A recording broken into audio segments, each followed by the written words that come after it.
ઐતિહાસિક નગરી પાટણમાં આવેલી ખૂબ જ પૌરાણિક એવી શૈક્ષણિક સંસ્થા એટલે ઉત્તર ગુજરાત યુવક મંડળ સંચાલિત શેઠ એમ.એન. હાઈસ્કૂલ પ્રાથમિક વિભાગ. આ શાળામાંથી શિક્ષણ મેળવી અસંખ્ય વિદ્યાર્થીઓ આજે ઉચ્ચ સ્થાન શોભાવી રહ્યા છે. સમય વીતતા આ શાળાનું મકાન જર્જરિત બનતા ઉત્તર ગુજરાત યુવક મંડળના વર્ષોથી સંચાલન સંભાળી રહેલ મનસુખભાઈ એન. પટેલ દ્વારા પોતાની શાળાનું ઋણ અદા કરવા નવીન શાળાનું ભવ્ય ભવન બનાવી પોતાના પિતાશ્રી સ્વર્ગીય શેઠ શ્રી નાગરદાસ ગુલાબચંદ પટેલ નામ આપવામાં આવ્યું છે.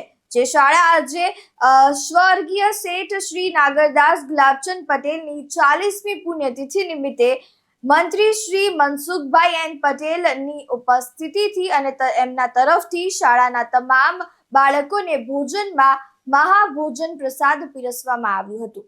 આશિષ શાહ સાથે ચક્રવાત ન્યૂઝ પાટણ.